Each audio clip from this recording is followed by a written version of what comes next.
بسم الله الرحمن الرحیم. زه ستاسو ورور نجیب الله شینواری د شینواری سپیکس نه ډېر سلامونه مې ومنئ دوستانو. دا زموږ یوټیوب چینل دی شینواری سپیکس، زموږ فیسبوک پاڼه شینواری سپیکس لایو افیشل پښتو کې ورسره لیکلي د نجیب الله شینواری اصلي پاڼه او ټیک ټاک هم شینواری سپیکس. غواړو نن تاسو سره د ټي 10 لیګ په اړه باندې یو څه خبرې وکړو، ورسره د پاکستان او بنګلادیش ټیسټ میچ دی نن، د هغې په اړه هم در سره خبرې وکړم او یو څه به د هندوستان او نیوزیلینډ په اړه. اول خو ګوره دوستانو، دا زموږ د کرکټ چینل دی، دلته صرف هغه د کرکټ مینوال ته خدای مراوله چې د کرکټ شوقیان دي. د کرکټ شوقیان چې دي هغه په بارډرو باندې یقین نه لري، هغه سرحدات نه مني، هغه صرف د کرکټ لوبی او هغې نه خوند اخلي. باقي فتنه پرست خلک چې دي د هغوی ضرورت نشته، موږ ستاسې پیسو ته نه یو ناست، موږ د کرکټ شوقیان یو او هغه شوقیان چې دلته موږ سره دي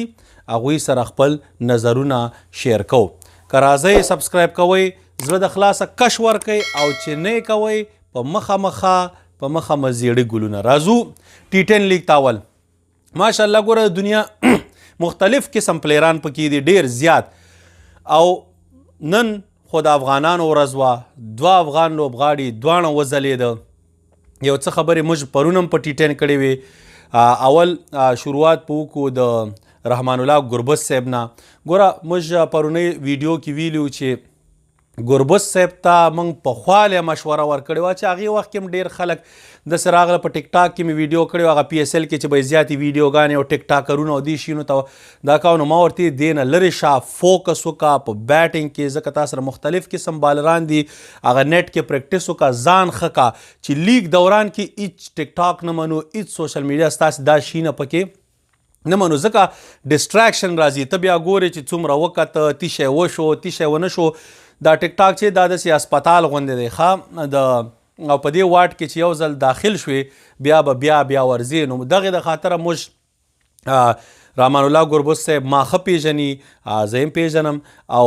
موږ ورته یو نصیحت کړی په اوپن میډیا باندې، ځکه موږ د میډیا دغه کې راځو او د میډیا طرف نه به خپل نصیحت کو. په هغې کې بعضې کسان داسې لکه لونګین او داره زما خلاف ویډیو هم هغه وخت سره کړې وه او هغې جواب بیا ما ورله ورکوي. نو ګوره د دې ضرورت نشته چې تاسې چا دفاع خپل د ځان دفاع وکړه، تکړه شه. تورزن ځوان نه افغانستان ستا دی، نه ځان ته لوبغاړی ستا دی، خدا که دې پکې یو جریب ځمکه مي پوه شوې. او زموږ چې کومه ځمکه ده که څوک د نر بچی هغې ته د میدان ته راشي بیا به یې پته ولګېږي. نو لوبغاړي د ټولو دي، افغانستان د ټولو دی، په دې به خبر هم کوو، په دې به نیوکه هم کوو، د نورو لوبغاړو صفت به هم کوو. که چاته خوند نه ورکوي نو په مخه لاره پرېږدئ، منډې وهئ. هسې ما باندې ولې ځان بلاک کوئ؟ زه خو په دې ځای کې هم دومره لګیا یم، په دې یوټیوب کې مې دومره بلاک کړه. خلک وایي نه پرېږده چې ویو به راځي او مثلا ستا په کتو باندې هم ما ته دلته پیسې پکې راځي، خو زما نه دي په کار، زما ته سره په کار نه، زه دې بلاک کم ځکه زه غواړم چې ته بیا بل اکاونټ جوړ کړې او په غلا راشي دا ویډیوګانې وګورې. نو راځو رحمان الله ګربز صاحب ته. رحمان الله ګربز صاحب ته چې موږ کوم نصیحت کړی و چې 20 رنزې پلس اول ښه په کلار وکړه، چې یو ځل دا 20 رنزې تا وکړې بیا ته هغې نه وروسته چې دی بګ سکور به کوې، غټې رنزې به کوې او هغې سره به ستا کانفیډنس لیول پورته کیږي. په تا باندې به د نور دنیا لیګونه چې دي د هغوی نظري او تا به اخلي. اوس که رحمان الله ګربز آی پی ایل کې واخیستل شي، خدای دې وکړي چې واخیستل شي، موږ ته خو یې څه پیدا نه راځي. او زما دوی نه هیله ده راشد خان دا هر څوک چې آی پی ایل کې لګیا استی د خپل دغه کانټریکټ 10% چې دی روباسئ، اسلامي امارت سره جمع کوي چې دا غریبانو ته ستاسې په ترو ورکوي، ان جی او یا دغه نه، او یا په خپل ولس کې مثلا څوک چې شینوارو کې، څوک چې بل ځای کې، هماغه ځای کې خپلوانو سره چې تی شی کوي هغه دې وکړي، هېڅ مشکل نشته او انشاءالله کوي به. نو رحمان الله ګربز صاحب ښه لوبه وکړه، 80 رنزې نن وکړې په 32 بالونو په ټي 10 کې، هغه شاټونه یې ښه دي. همدا شي نه چې دي خلک ګوري. ډیلی بولز تی شی شو، خو د ډیلی یو داسې ټیم دی چې یو بچی غوندې دی د ډیلی کیپیټل موست لایکلی، دا د هغوی پکې لاس. نو هماغه خلک تا ګوري، په تا یې نظري او آی پی ایل ته به ځې، نورو لیګونو ته به ځې. نو ډېر خوشحاله سو. د رحمان الله ګربز مینوالو ته ډېر مبارکي. ټیکنیکل لوبه چې ګراوند شاټونه بیا چېرته لوز بال راشي په هغې باندې اوچت شاټ وال، دا ټول هغه وخت کې کیږي چې کله ته یو ځل په سکورینګ کولو عادت شي. د بالینګ دغه کرکټ د بیټینګ سیستم داسې دی چې اولني 15 بالونه چې ته وهي هغې کې بال تا ته ښکاري لکه د ګالف بال سی وډوکی او بیا هغې نه وروسته 15 نه تر 8-9 بالونو پورې دا بال ریګولر شي لکه دا د کرکټ بال یو ځل چې تا 9-10 بالونه زیات بالونه وواله بیا هغه تا ته فوټبال ښکاري نو دې د خاطره لوبغاړو ته ایسارېدل مهم دي نو خدای دې وکړي چې نجیب الله زادران صاحب چې دا مو چلیږي اوس راځو حضرت الله زازی ګوره موږ د حضرت الله زازي په بیټینګ دغه دومره خبرې نه دي کړي که تاسې ورته وګورئ ولې حضرت الله زازی چې ما په فټنس خبرې کړي د کې چې یو ځل لږ دا یو څه یو داسې وایي چې یو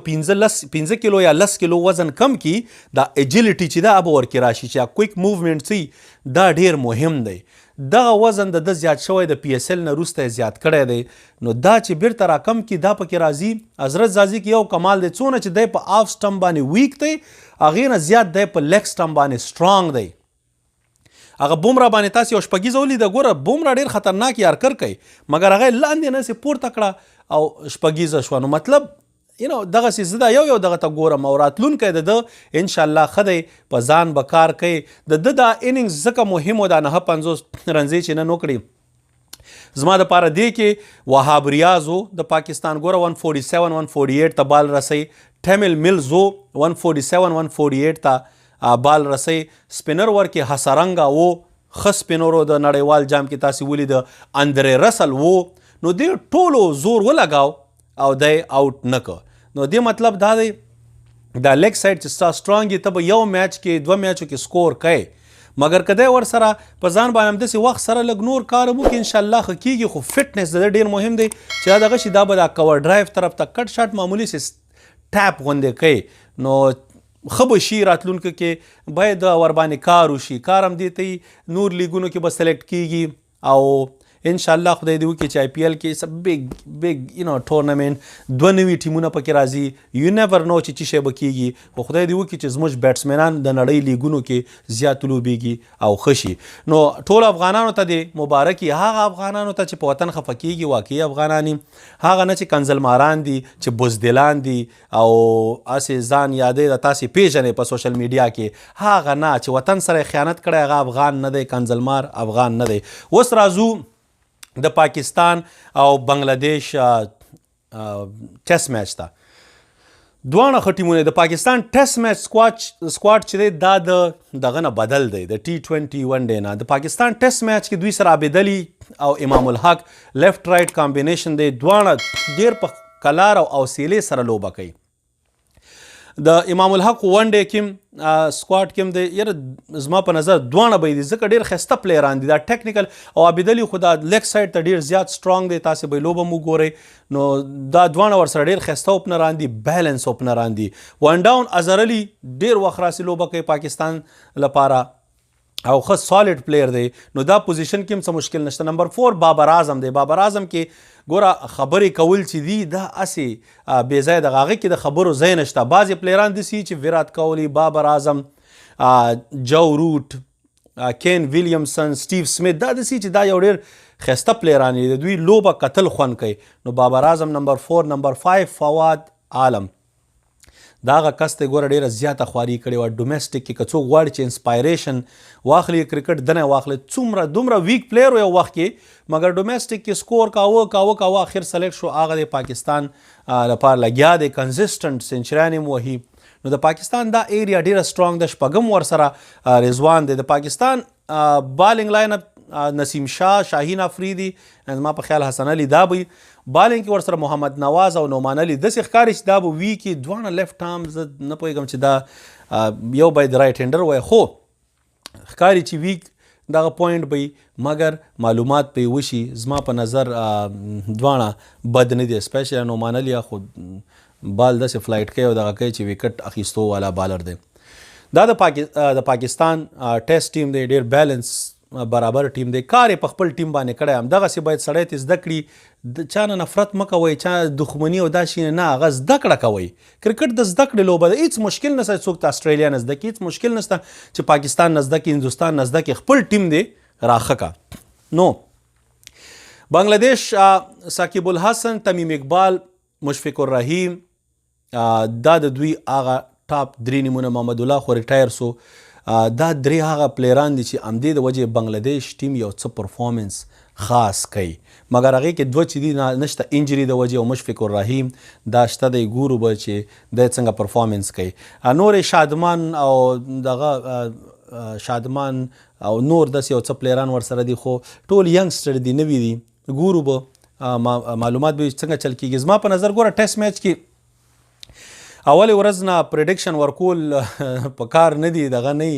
مګر پاکستان دغه ته وګورو زما په نظر چې د پاکستان ټیم ډیر زیات سټرانګ دی د بنگلادیش لپاره نو که زه په اوله ورځ درته نن هم پریډکشن درکمه معلومات به وشي خو زما په نظر باندې به دا لوبه پاکستان ګټي معلومات به بیا هغې نه وروسته کېږي زموږ د کرکټ پریډکشن چې دا په دغه باندې د ټیم بیلنس باندې تاسو نړیوال جام کې وکړه 240 میچونه شوي یو 15 پکې غلط شوي باقي ټول سی وخته نو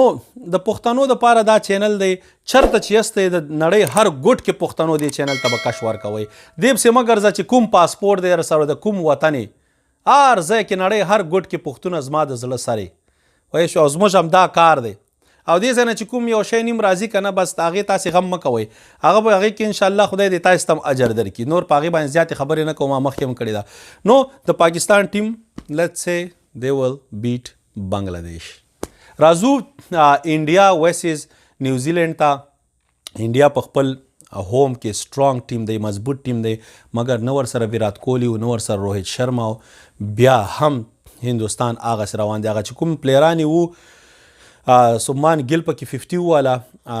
نور کسان زر زر آوټ شو ریحان او هغه پوجارا نو بل اوپنر مګر چې کله شریاس ایر اولنی ون ډے کوي نه اولنی ټیسټ میچ کوي لاست ټایم فرست کلاس کرکټ د 1014 ورځې مخکې کړی و د ریډ بال کرکټ مګر راغی هغه د 75 باندې ناټ آوټ دی راویندرا جادیجا 50 باندې ناټ آوټ دی نو 2.5 نه پورته کړي سبا له نوی بال دی نیوزیلینډ سره تیار نوی بال یې اخیستی دی 4 اووره شوي سیمینګ سوینګ کنډیشن به وي نو دوی باید کوشش وکړي چې هندوستان 0 تر 300 نه مخکې راغونډ کړي که هندوستان 3.5 پلس کوي نو ډېر ښه چانس شته چې لوبه خپل کنټرول کې والي مګر هغوی سره نیوزیلینډ هارد ورکینګ ټیم دی کین ویلیمز هم داسې پلیر دی چې هم سپینران والی شي هم فاست بالران والی شي نو دا هغه د بابر اعظم دې کیلیبرې والا پلیر دی ویرات کوهلي او دې خلکو سره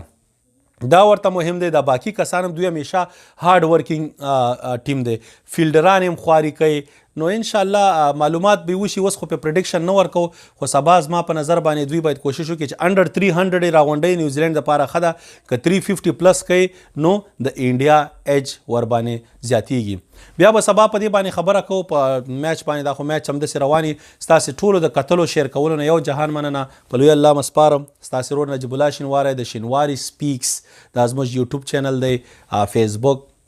شینواری سپیکس لایف افیشل د نجیب الله شینواری اصلي پاڼه ورسره پښتو کې لیکلې او ټیک ټاک هم شینواری سپیکس